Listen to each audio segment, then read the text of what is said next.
Well, you thought you lived in the true north, strong and free. You thought you lived in a country of opportunity where people could make their own way through their own efforts and their own property, a country based on merit, and especially, above all else, a free country where you could speak your mind and make your own decisions and have your own family and bring up your kids the way you think is right.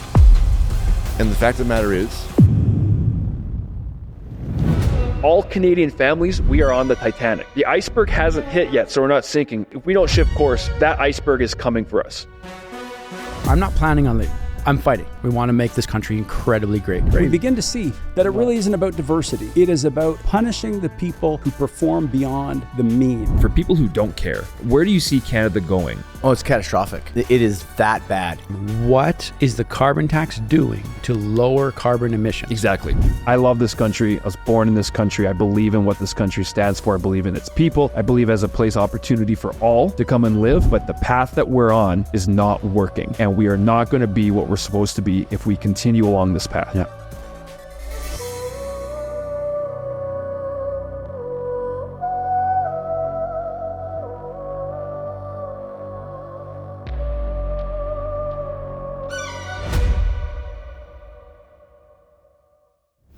Citizens, welcome. Welcome to the show. That Hope you guys are ominous- doing well, wherever you guys are at. The ominous music always gets me. Yeah. Like, it's so like You get creepy. so intense and ready to roll. Mr. Bruce Pardy, thank you for joining us today. Welcome to the show. oh, my pleasure. It's really nice to be here in person, guys. Yeah, it's a pleasure. Absolute It is pleasure. awesome having you in person. The conversation that we love, obviously, we've had you on a couple times. We're from your part of the woods, Eastern Canada, Yeah. Toronto. But it's an honor to have you in the studio, so welcome. Oh, back at you. Great to be here. How's Alberta treating you? First off? Great. I'm really becoming fond of the place. It's good fun. Are you house shopping by chance? Not yet, but the thought has crossed my mind. So, I'm sure it's crossed a couple people's Yes, it minds has. For sure it has. from what we hear. Well, we're going to be getting into several topics today. When you got a great friend and a brain like Bruce Pardy, it's going to be. I want to pick your brain a lot today on some constitutional issues. We're going to talk about Alberta. You've been here for a couple events, so maybe we'll touch base on that and what's been keeping you busy. But obviously, there's a lot of things in Canada. Worldwide, there's always news going on, but Canada is at an interesting crossroads in terms of we're now a couple of months post-election. We have Alberta.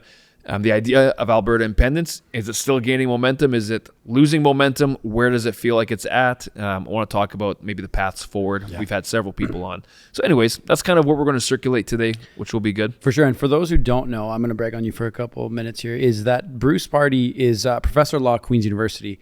And when I first got to interview you, I remember just studying your stuff. I was telling you this earlier. I was studying your stuff. I watched a few of your lectures on YouTube. And I was trying to peg you and figure out where were you on the political scale and trying to figure this out, because when you're interviewing someone, you want to know who you're talking to and what they're all about. And you were so objective, I had no idea. And it was so refreshing in today's day.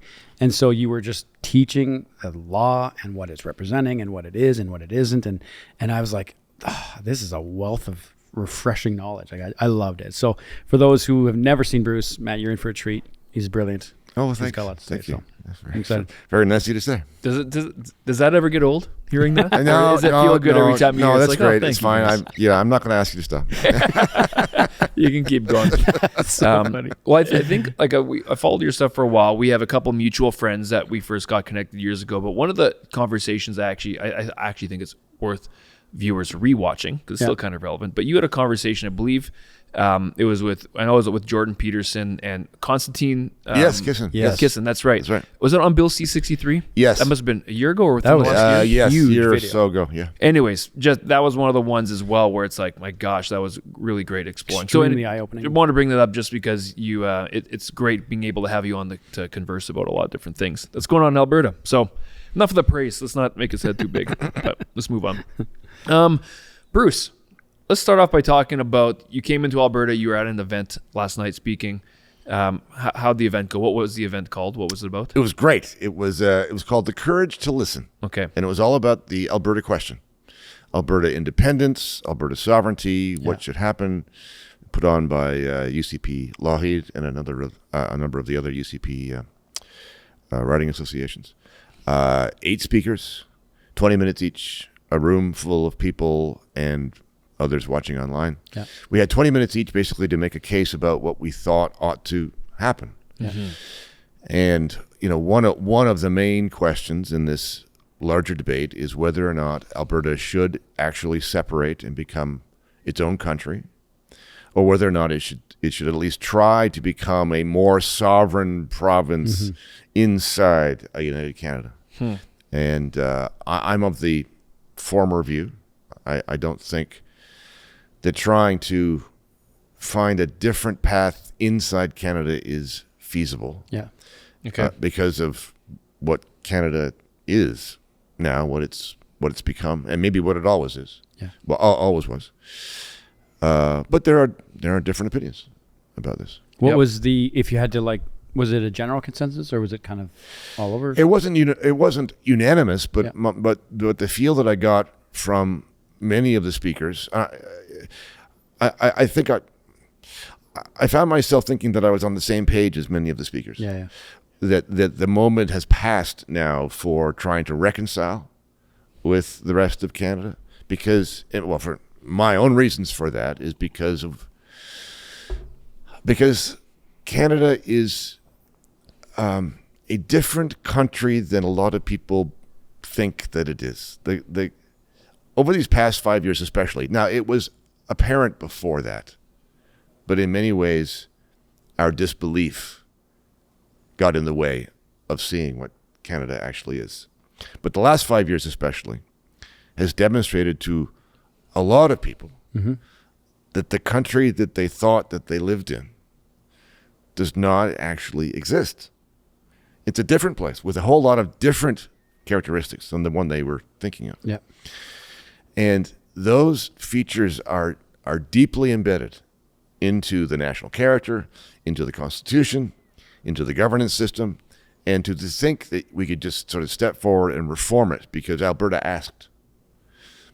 That's just not practical. So this might be a harder question to answer, but what country do we think we have or had? Yeah, summarize what both those things the country that you thought you had. Yes.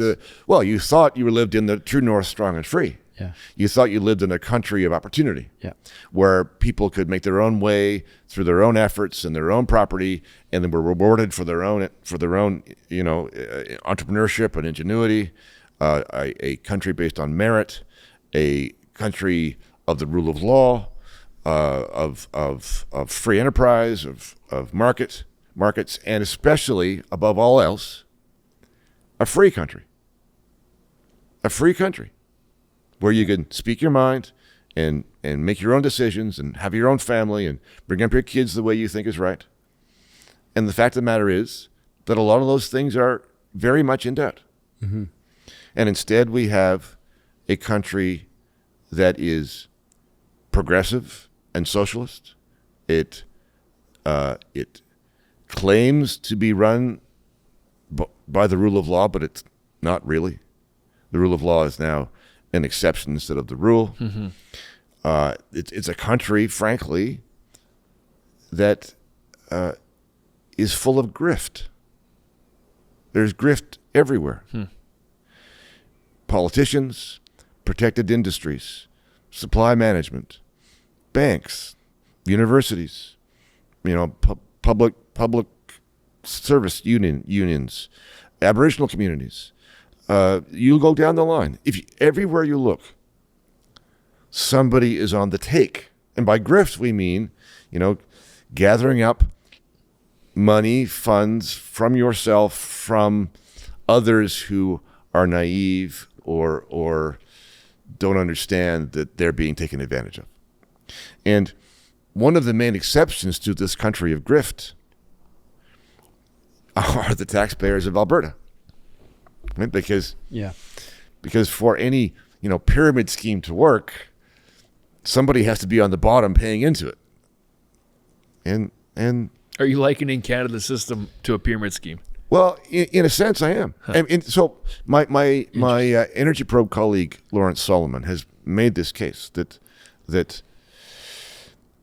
the various provinces through time were inspired to join Confederation, not for the vision of a noble country, but for the subsidies and grants that were going to be given to them from the central government.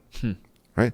I mean, you can think of Quebec as one big grift if you want, but Newfoundland, for another example, Newfoundland was trying to decide whether or not to join the U.S.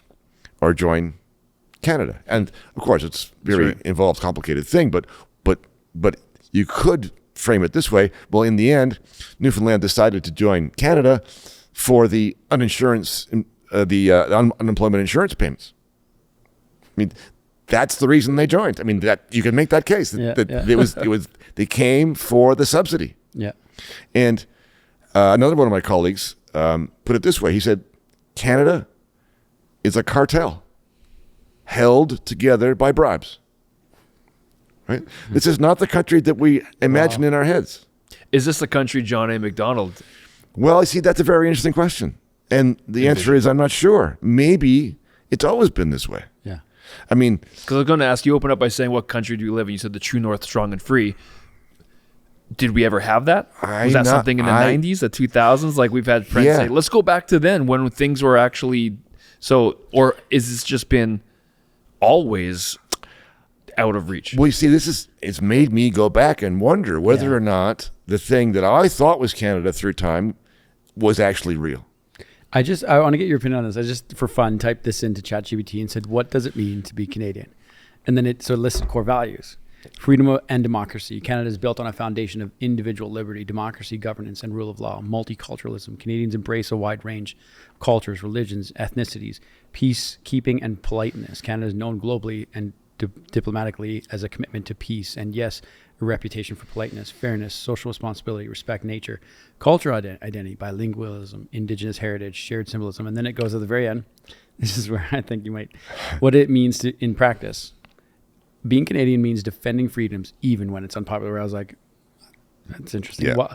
Welcoming a stranger regardless of their background, taking pride in both rural and urban landscapes, voting, volunteering, and building strong communities, balancing pride and country and humility and kindness. What are your thoughts on all that? Yeah.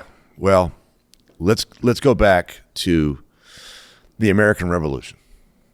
In 1775, George Washington wrote to the inhabitants of Canada, as it then was. That's right. And invited them to join the revolution. Yep. The Americans wanted the Canadians along to make it a continent thing. Yep. And the Canadians said, no, thank you. You know, the Americans' project was to get out from under the thumb of the king, to be free. Yep. And the Canadians said, no, thank you. Yeah. The Canadians at the time We like the thumb of the king. wanted to be under the thumb of the king. They wanted to be subjects. Why do you think that is? Well, I don't know, but it might have to do with grift. I'm not sure. Right? It might be the same reason if Alberta doesn't go down this path, the same reason people are used to comfort. Sure. I say often, I think comfort Change. actually kills. Yes. When you're in the idea of your comfort zone and you're too comfortable, you don't change even when it's killing. Yeah, the unknown is scary to most. Right. So for whatever reason, you know, the individuals who are alive then and in that area, those who were willing to launch into the unknown were the Americans, or the people who were in Canada and came down, and the people who were scared of that and wanted to stick with the tried and true, and wanted to be subjects, were the Canadians who said no, and people who were in the 13 colonies and came up to be loyalists. Yeah. And so I don't know to what extent attitude is genetic, but there's something of that founding story in both countries. You know, the Americans still believe in the liberty idea. That's right. And It's the ingrained, Canadians, steeped in that. if you want to, I've described the founding idea of Canada as deference to authority. Right? This is not a liberty country. This is a deference to authority country. We want to be subjects. We don't want to revolt against the king. And that feature is still featured in the Canada of today. We are told what to do. It's even in the Constitution. So, American Constitution, life, liberty, pursuit of happiness. Yeah. It's a very individualistic idea. Yeah. Canadian Constitution says peace, order, and good government. That means that the public authorities will tell you what to do. Yeah. And the people obey. That's the Canada that's real. So until you look at history. For example, look at something like the French Revolution. When you have subjects and you've got a class of people that benefit from it, and then you've got another class that doesn't benefit from it, and eventually that becomes bigger and bigger, and they don't like what they have. And you're starting to see that maybe that's fueling the idea of Alberta. Not that people, I'm comparing them to a poor group like you had in the French Revolution, but the fact of they aren't getting the deal that they like, hence it's fueling what's happening. They're not getting the deal that they like. They're not getting the deal they probably deserve. But one of the difficulties with the analogy, and I like the analogy, but the difficulty is that Alberta is the one complaining, and justifiably so. But it's also the richest province. Yeah, that's exactly. Right? So they're not in the same situation as those people who revolted. Interesting. So the impetus to revolt. Yeah, it's not like we're starving. But you're not starving. You're not. Your back's not against the wall. Yeah. And if you look through history at revolutions, revolutions are more likely when you are actually desperate and have no other choice. Right. Yeah. So there's let's see if I can pull this up quickly. Wonder if this got brought up last night. There is on the Alberta government, the UCP website. Andrew, if you can put this up, that'd be great. There's a question at the bottom says, will there be a referendum in 2026? And the answer is yes, ideas and discussions from Alberta Next process will inform the questions put forward to Albertans for a vote in 2026 to assert our sovereignty and constitutional rights within a united Canada. Yes. So that is the position of the UCP government as of right now within, but they did state, obviously, if there is enough Albertans that have moved towards, they will move forward with it. Was that a concern last night? Was that brought up at all? That didn't really come up. Okay. Not to my memory. And this referendum you're referencing is not the independence referendum. It's not the separation referendum. That's not the thing. This is something else. Yeah. And I think they would position it's a step before that. Well, it might be a step instead of. Okay. Oh, yeah. Right. I mean, I don't know what their plan is. Like trying to walk the line to make both parties happy type of idea, or maybe from the sounds of it will be a referendum on a whole bunch of stuff that the people will get a chance to give input to on the pretense that the answers are going to feed a plan to make Alberta more sovereign inside a united Canada. Okay, well, we already have a constitution. That constitution already sets out what the division of powers are between provinces and the federal government. Mm-hmm. The courts interpret and apply that provision. They've done so lots and lots and lots of times. You're already as sovereign as you're going to get. Mm-hmm. The only thing you can do, in the constitutional sense, the Constitution's not going to be amended. Yeah. You can negotiate with the federal government on policy. Like Daniel Smith has written a letter to Mark Carney, listing 9 requests on policy. The federal government might respond to that or it might not. I think they probably won't, but they could. Mm-hmm. But this is very small stuff. Okay. It's very small stuff. So I know a pipeline doesn't sound like small stuff. It's very small stuff. If you get a pipeline, okay, so you get a pipeline. That doesn't change the way the Constitution works. Mm-hmm. Doesn't change the way that the country works. Mm-hmm. It's policy. Policy is transient. It's a moment in time, and it changes with governments. Yeah. So if you get some of those policies taken away, like the tanker ban and the single-use plastics, okay, so you win that policy fight temporarily. Yeah. It can just come back 3 or 5 years from now. You haven't changed anything about the nature of the relationship. Not really. And that comes down to the charter. And that comes down to the BNA Act, the Constitution Act 1867. Yeah. The sections divvying up jurisdiction between the provinces and the federal government. Yeah. But the provinces are allowed to do what the BNA Act says they're allowed to do. Yeah. And it's all very well to say, well, we're going to insist upon that. You can insist upon that now. And Alberta has done this on occasion to say, well, the No Pipelines Act is beyond the federal jurisdiction. They took that to court. They actually won it wasn't a complete victory, but it was a victory. Mm-hmm. And that's an illustration of the fact that we already have the system in place. So my fear about this Alberta Next plan and the referendum is that it has the potential for distracting and taking the air out of the tires of a separation drive. Okay. What was your sense overall of the different, because within Alberta right now, there's different parties that have got their ideas of what independence looks like, separation looks like. Yeah. Were you able to get a bit, because you're Canadian, you're in Ontario, you're obviously very aware and you've been following it, and you've been adding a lot by the speeches you've been doing, even the Constitution that you wrote up as a starting point, I think, for Alberta. So the Declaration. The Declaration, thank you. Yes. You're aware and you're involved, but you're also an outside viewer from a different province. Yes. Were you able to get a sense of where Albertans are, the leaders are from last night in the conversation as to where does this process stand? Right. Is there uniformity, or is there unity, or is it chaos? Good question. There is not uniformity, and you wouldn't expect it. Yeah. Right? So that would be unrealistic. There's going to be disagreement about what an independent Alberta will look like. Fair enough. Yep. My biggest concern, and this is a concern that I can't tell anybody about the politics of Alberta. I have no idea. Yeah. And I wouldn't try. But the one thing I can try to provide is perspective. Yes. From a distance.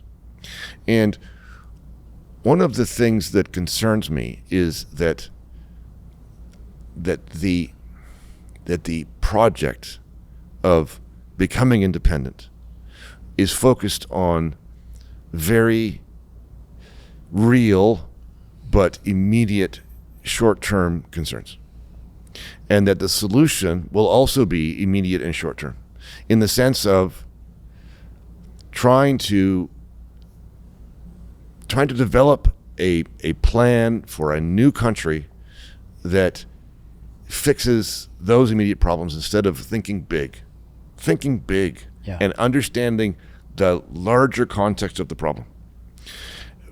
Let me make this more concrete. I suggested to the crowd last night that there are that they need to escape from the Canada that is outside Alberta, but they also need to escape from the Canada that is inside Alberta. And there's a lot of Canada inside Alberta. Right? So, for example, Alberta, like Canada, has a Westminster system of government. If you're trying to get rid of Canada, that's got to go. Not just in Ottawa, in Edmonton. Mm-hmm. Alberta, like Canada, has a managerial state. You want to get away from the federal managerial state, and you want to get rid of the managerial state that you have in the province of Alberta. Alberta, like Canada, has single-payer socialized healthcare. If you want a free country, you don't have socialized medicine. That has got to go. If the Albertans really mean it about having a free country, and thank God they're saying that, and I hope that they do, then those two things are incompatible. Yeah. Alberta, like Canada, has different rules for different people, and I'm speaking specifically now of Aboriginal people. Aboriginal people have a different legal status. In a free country, in my books, that will not do. And Alberta, like Canada, is full of grift. You got to get rid of the grift. In other words, there are forces inside Alberta, entrenched interests inside Alberta, in the same way that there are entrenched interests in Ottawa and the rest of Canada, that you have to deal with. If the aspiration to create a new and free country is real, then there's a lot of inside work to do. It's an inside Alberta work. Yeah. And there are going to be Albertans who don't want that to happen because they're part of the interests that are vested. Yeah. Right? So this is not going to be easy as pie. Well, I think there's also another aspect too, because everything you said there requires radical change. Yes.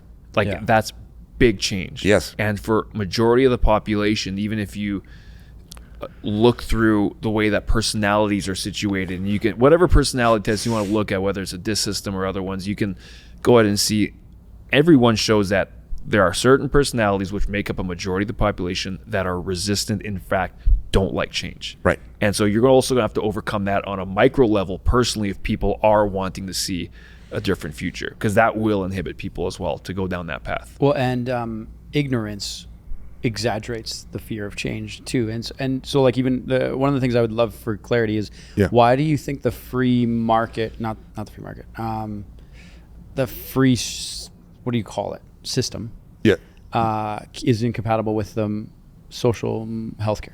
Okay. Because that's to me, I think that's where a lot of people die on this hill. Yes. And I've heard a lot of Albertans say, we want to be independent, but we got to keep our healthcare. Yeah. Right. Well, I mean, that's a choice. Yeah. It's a choice, but it means that you're not really changing very much. Yeah. You're just getting rid of Ottawa. And okay, fair enough. Yeah. But, so what? Yeah. Right.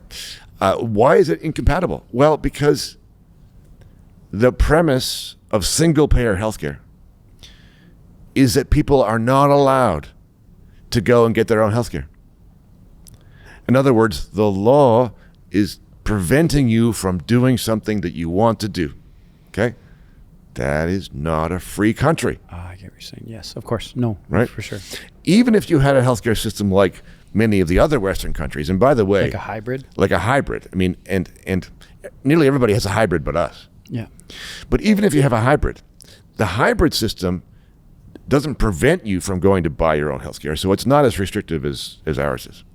On the other hand, it is still redistribution of wealth, because you're taking money from people in their taxes, and you're funding a public system.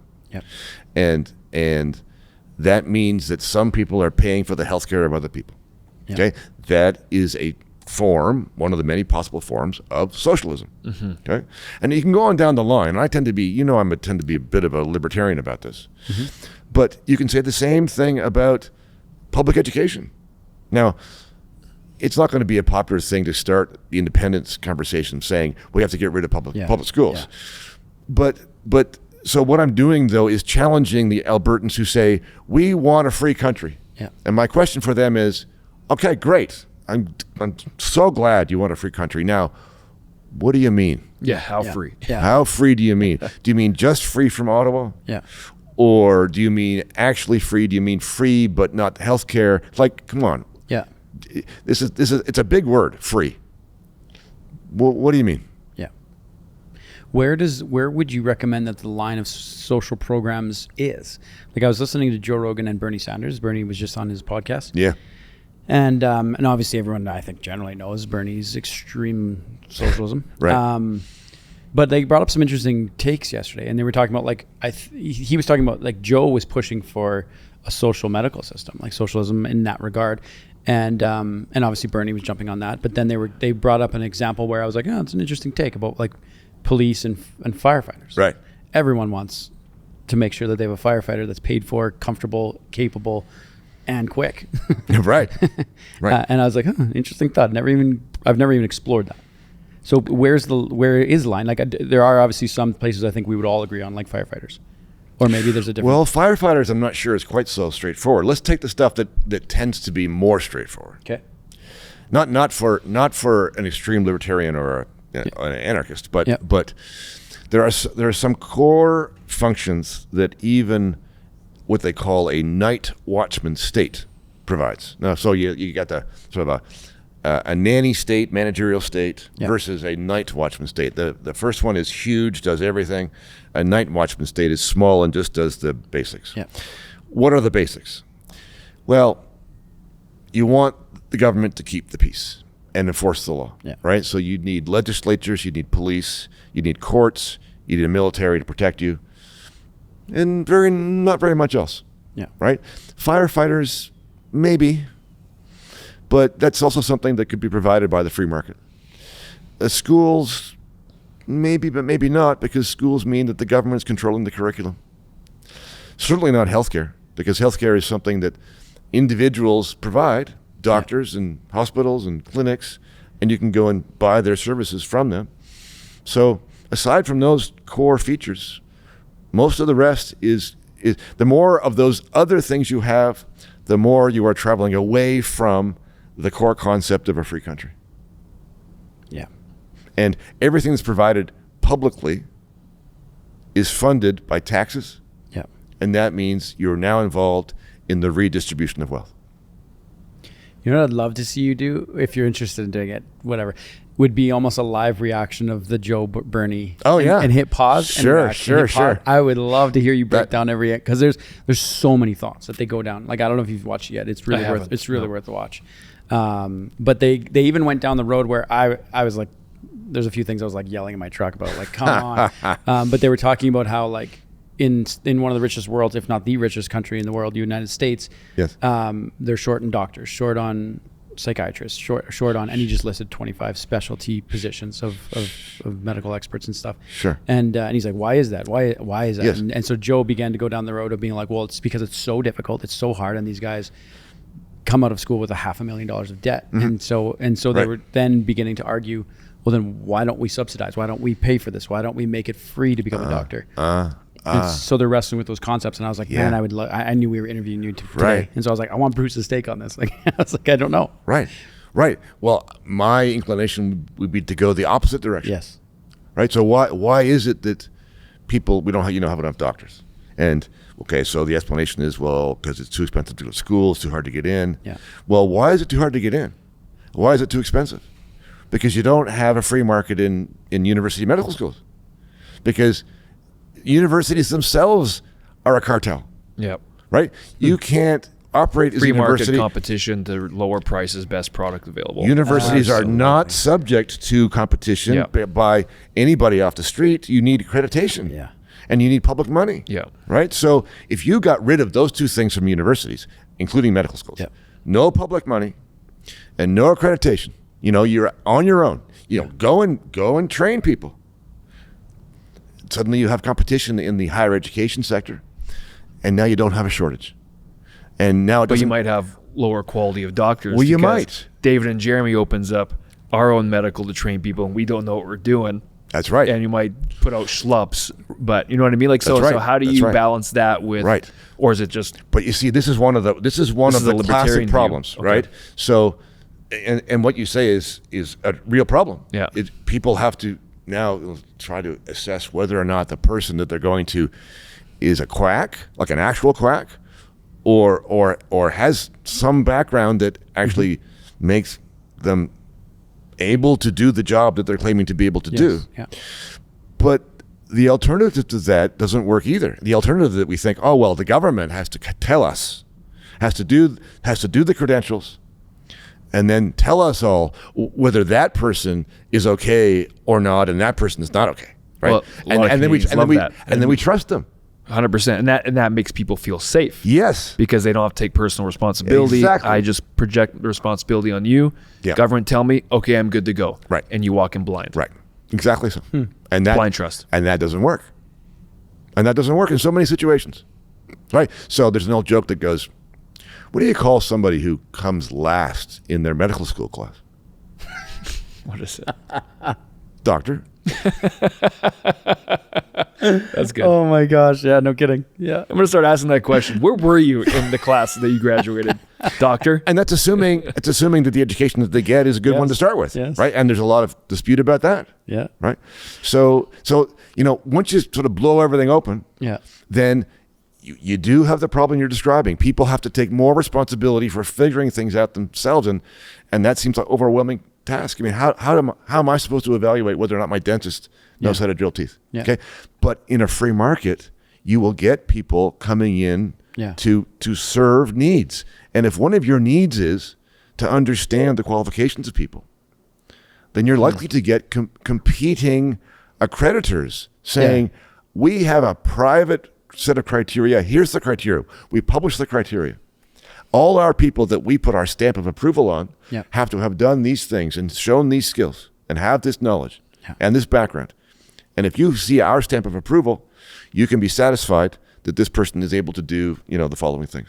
Well, true free markets create more and more markets. When you can't survive long if you're not good at what you do. It's like, even if you look at the medical field of plastic surgery and all of that, it's like their product is walking, right? And you can see it. Yes, and they right. post before and afters, and so these people, before they do that, they are masters at finding how good you are, and they'll make sure of it because it's their face usually.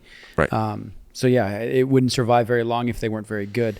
But it's those first few people that they would operate on that you would have to be like, do you want to be that first person? I don't know. Sure, but you see, but there's a market solution to that as well, right? Yeah. So if you're the first patient of a doctor, then you're gonna want a discount.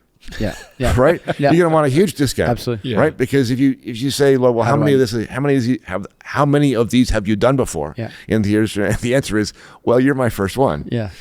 I want to hedge on this. No kidding. If I'm going to walk away missing 8 teeth, I don't want to be charged $10,000 for it. I'd rather be charged $10 at least. So I'm not losing both. You might want to do the first few patients for free. I'll give you a good review if you do well. Yeah. Exactly so. Right. So in regards to the Canadian Constitution, do you think it's broken? It's not broken from what it was because it's still there. I mean, the BNA Act is our Constitution Act, 1867. Yep.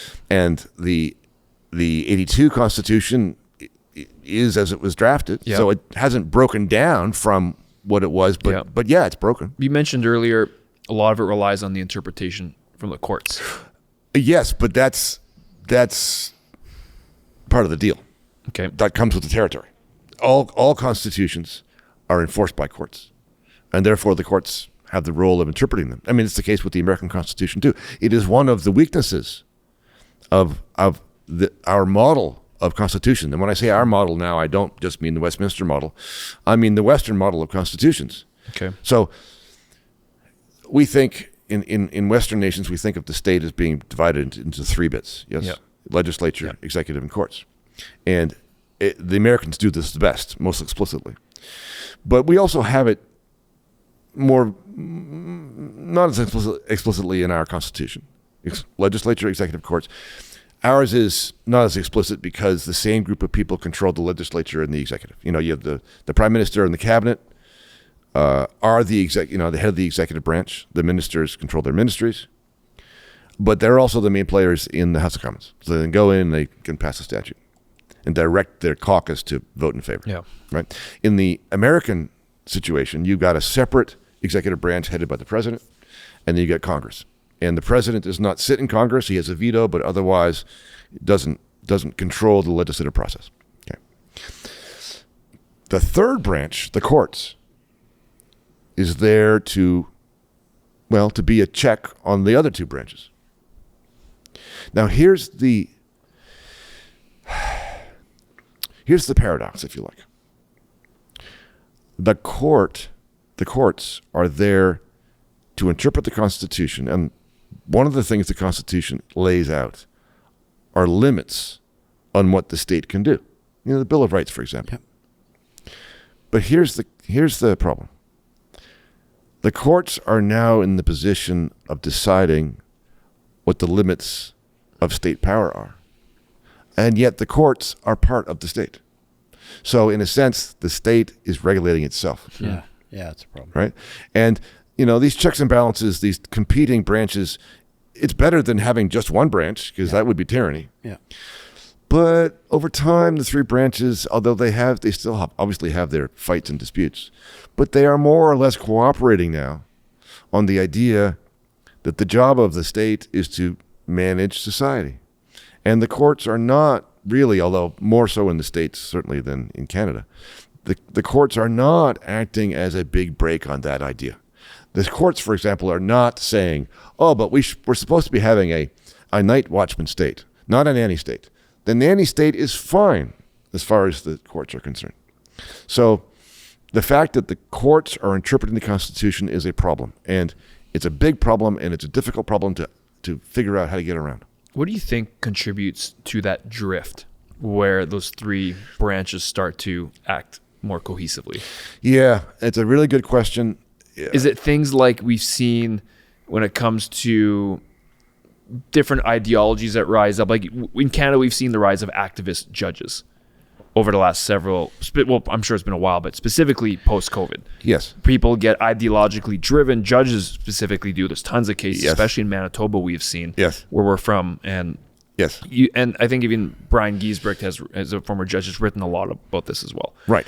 Do you think it's those type of things that are really deeply rooted inside people, or they pick up these ideas like might be woke ideologies or DEI influences, or what do you think? I think the answer is yes, but there's something more basic too. Okay. So yes, our courts are progressive.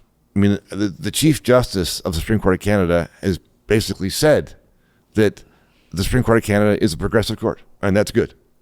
I mean, those are my words, not his, but that's been the message. Yeah. The individuals, and not all the individuals, but many of the individuals who sit as judges now in our courts are progressive, and they've been to progressive law schools, social justice law schools, where they've learned, how things are supposed to be. Yeah. We do have social justice. We do have DEI. Things are woke, but there's a more basic thing that happened before these things came on the scene, which is the idea of managerialism. And managerialism is a philosophy, if you like, certainly an ideology that suggests, it's a very basic idea, which is that there are some people whose role should be to manage other people. Mm-hmm. There are some people with expertise, some institutions with expertise, whose role it is to guide and direct and manage the rest of us so that we don't go astray and so that the whole thing hangs together. Because otherwise, folks, it's just too complicated. You need somebody more or less in charge, maybe not in charge of everything, but those people who know what they're doing really should be the ones to set the agenda. Mm-hmm. And that doesn't require wokeness. It doesn't require explicit social justice. It's just an idea of an elite and the rest of us. And that idea came on the scene long before these other ideas did. Right? Yeah. And that, more than anything else, is what I think drives the impetus to have a nanny state. Because it is the people with expertise inside the state in all three branches, maybe not so much in the legislature, but certainly in the executive, where all the technocrats and bureaucrats and experts reside, and then the courts, who have taken upon themselves to decide government policy at times.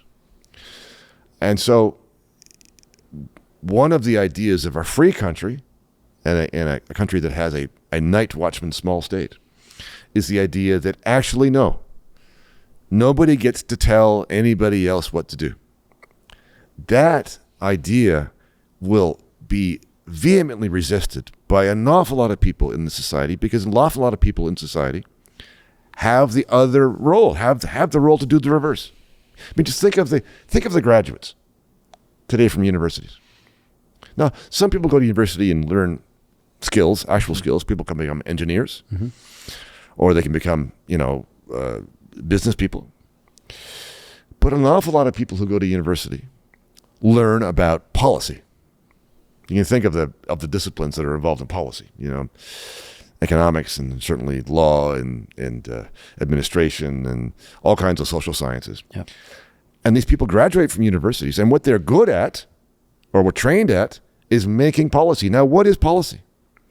Policy is nothing more than government rules that tell people what to do. Mm-hmm. So we have a whole host of people graduating from universities whose skill is to tell other people what to do. And they have to find a role. That's why we have so many public servants, partly. Public servants are there to work on policy, a lot of them. And policy exists to tell people what to do. Our governmental system is based upon the idea that it is the role of government to tell people what to do. And if you look at our fastest growing sectors in terms of job growth in Canada over the last several years, it is the public sector. Sure. Federal, provincial, in terms of governmental jobs. But just imagine, let's do an experiment. Let's say you came along and you cut the civil service by 90%, federally and provincially. Okay, question. What are all those people going to do with themselves? Yeah. What jobs are they going to get that use the skills that they've developed in university. Now, there are other skills too. Hopefully they know how to read and to write and to think and to analyze, and that's valuable anywhere. But the policy part of it is going to go to waste because there's no more policy to be made. Yeah. I don't know. Yeah, I know that's and it feels like once you go down that track, how do you get away from it? Well, this is the thing. Public institutions, government institutions, I like to call it institutional Darwinism. No matter a government institution's actual formal mandate, what they end up doing, almost because it's their nature, is to survive, grow, and reproduce. Unless there's some legal or constitutional reason why they're not allowed to, that's what happens. Yeah. And it's natural because people who are in institutions, want to climb the hierarchy. They want to expand their power, and understandably so. Everybody acts in their own self-interest. Yeah, of course. And in that point, actually, might be the reason why we are flying a little bit blind. So there's an idea. There's an idea in the philosophy of economics, if you like.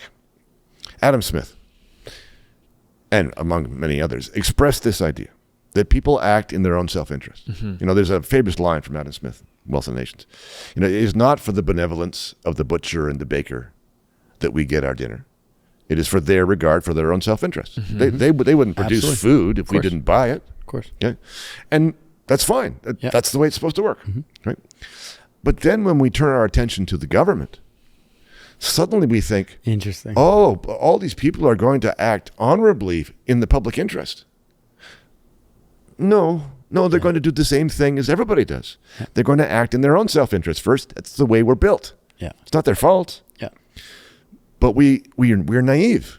We suddenly think that there's a different set of priorities for those people than for the other people. And we have a governmental system that allows this self-interest to run rampant.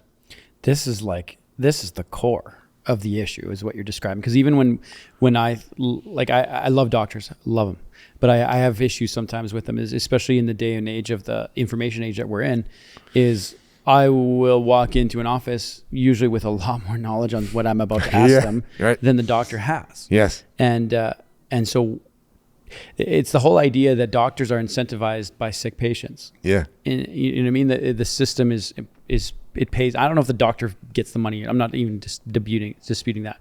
I'm just talking about the office does not get a bill unless I go and walk in that office.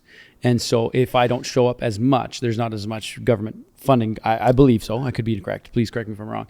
That goes into that office, but it's not incentivized to make a healthy patient. You know what I mean? It's not it's acting in my parallel here is it's acting in the best interest of the finance of the office rather than the patient. Right. And maybe there's some leaps there. Forgive me. Yeah. And I'm not an expert in, of course, neither am I, in medical administration policy, but if I remember correctly, Danielle Smith actually announced a recent change to hospital funding in Alberta. Oh, okay. And I think I could be wrong about this, so I stand to be corrected, but I think the difference was that hospitals in Alberta used to get block funding, as in, here's the amount of money for you, next year. Figure it out. Yeah. You figure it out. And in that system, this is not exactly what you were saying, but it's related. In that system, patients are a cost. Yes. So the ideal scenario for a hospital with block funding is we get all this money and no patients. And minimize the patients. Right? Because then there's no cost. We just get the income and no cost. Right? Yeah.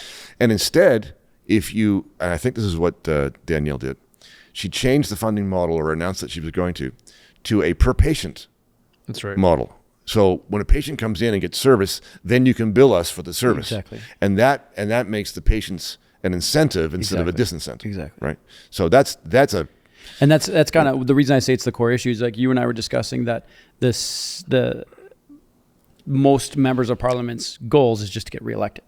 Sure. And so it's not necessarily if I solve all these problems, it's not incentivized, I guess is a better way to say it. It's not incentivized for the improvement of the system. It's the looking out for self. Everybody responds to their incentives. Yes. Yes. And so if you can successfully get reelected, after all, let's be fair. It makes sense. That's your job. Yes. If you get reelected, then that's the system saying you did a good job. Good job. Yeah. Right. Yeah. Yeah. I think in response to your doctor comment too, maybe this is more prevalent in the States, but when you have pharmaceutical intervention in terms of education and incentivization for doctors, and Canada, I'm sure it's a big thing as well. That's what drives the reactive, I'm going to handle your symptoms, but I'm actually not going to really get to the root of the problem. And then we can argue Canada's healthcare system is not great. I argue that all the time. Yeah. And it's not free. I've said this a million times to everyone listening. It is not free. Right. If I go once a year, I'm paying $18,000 for that one appointment, give or take, on my taxes. Right. Anyways, but when you have that, as that also is leaning towards the byproduct of that is reoccurring, not actually eliminating. It's the reactive as of proactive approach. Yeah, it's not incentivized correctly. Yeah. Yeah, interesting chats. Yeah, I know. Everyone acts in their self-interest, just like Adam Smith said, which you quoted. Even politicians, everyone will at the end of the day, right? My self-interest is for my family and myself, and this is part of the problem with constitutions. You'll hear this regularly from people, even in the States, or maybe especially in the States. The politicians have to honor the Constitution. Like, that guy should be honoring the Constitution. Okay. Well, listen, if you have a Constitution that can be dishonored, it will be dishonored because people are following their own self-interest. Yeah. If you have a constitutional system that requires people to honor it in order to work, then it's not very good. Mm-hmm. Your constitutional system ought to protect the country against the people who would otherwise like to dishonor the Constitution. If it's optional, then it's not going to be honored. Can you flesh that out? How does that work? It's a very good question. Yeah.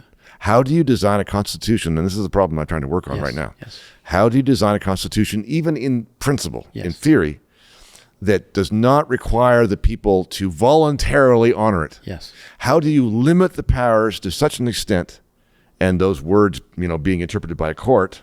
Yep. How do you nail it down so that the state actors cannot wiggle through and make a space for themselves to pursue their own self-interest in a way that violates the Constitution? It's a problem, tough. But it's you got to find a way. Yeah. You got to find a way. Yeah.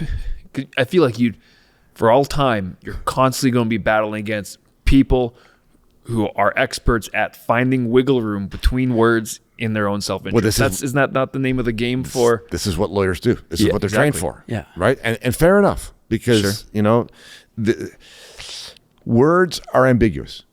Language is ambiguous. So whenever you write down a sentence, even if you think it's really tight, there's going to be something in there probably that somebody 100%. Can say, well, yeah, but that doesn't mean that word means that, and it can also mean that. Sure. Or I think we got to wrap this up. You can go anywhere soon with Bruce. That's what I know. But this has been fun. This might be a 5-minute ending here. Sure. So we talked about radical change. Yes. We talked about the Constitution. How Canada is. We've been dancing around that and talking about it this whole time. Yeah. If Canadians, and maybe we'll talk about this more in our next episode too, is what you've talked about and taught a lot at university about what people believe Canada is and what Canada actually is. Yeah. If Canadians, let's go all Canadians, focus on Albertans, maybe some other people who agree across the country, want to see radical change. You did the thought experiment. What happens if you cut that many group of people who are policy thinkers? What do? Right? And all of a sudden they go, there's a bit of a case study that's happened in 2022-23 with Argentina, with Javier Milei. I believe I said that name right. Who did massive cuts across his government. I don't know the percentages, but some of them are massive cuts when it comes to healthcare. Yes. When it comes to, it's a radical government overhaul. Right. Balanced budgets. They've seen some change. Obviously, there's people who fall between the cracks. Do you think that's possible in Canada to make such radical change? I'm not saying will it happen, because probably not, but is that possible to see such radical change from such a big state managerial idea, nanny state, if you said, to less of that? Can we change, or is that just like we got a new country? We got to. Well, if you mean, is it possible? It's realistic. It would be allowed, like it would be legal. Okay, but it's not going to happen. It's not possible in the political sense. It's not possible in the cultural sense. I mean, if you ask somebody on the sidewalk, what do you think government is for? They'll probably say, well, government is there to solve our problems, solve social problems, solve economic problems. Okay, that's managerial. Yeah. That's the nanny state. So I think most Canadians, I don't know what the percentage would be, but most Canadians, I would think, and these people might think, well, there's government's gotten too big now, and maybe taxes are too high now, but it ought to be a smaller version of itself. But that still means you have a managerial state. Yeah, it doesn't change anything. It doesn't change anything. And the problem with cuts, I mean, I'm in favor of cuts. I love what Milei's done in Argentina, but there's a cautionary tale there as well. If all you do is cut, then you've cut it back, and then it will grow again. Mm-hmm. So it's really temporary. Yeah. Right? Unless you make sort of structural changes to your constitutional order that says, sorry, it can't be that way. The way the country is put together will not allow that managerial apparatus to grow. Can't happen. Is there any governments in the world that you would consider a non-managerial state? At the moment, probably not. Only the one, like not in the Western world. Some governments are probably not advanced enough to be managerial in quite the same way. Okay, but that's a different thing. Yeah. Okay. Yeah. Anything else? No, this has been amazing. Let's wrap there. We're going to talk more, but we got to wrap that one up. You're smiling, you're smirking. No, because I enjoy it so much. I really do. I think there's not enough people that go down these thought roads and go down thought experiments. Like you need to kind of wrestle with them because they all bump into each other. Yes, they do. Every one of them do. And people don't realize that. Yes, they do. Yes. And that's the thing I love so much about this. So it's fun. Well, it's been fun. Yeah, thank you, Bruce. Let us know in the comments as you guys have been following along. Anything that's you want to ask questions, we can always get them to Bruce down the road. I'm sure you'd be open to sending you specific things. You can always shoot us videos back. And absolutely. We can figure that out. Let us know if you disagree, if you think we're absolutely insane. Tell us if you're a Canadian and you want to see a shift or whatever. Tell us your thoughts. We appreciate all the support. Anything else? Show goes on. Show goes on. See you next time.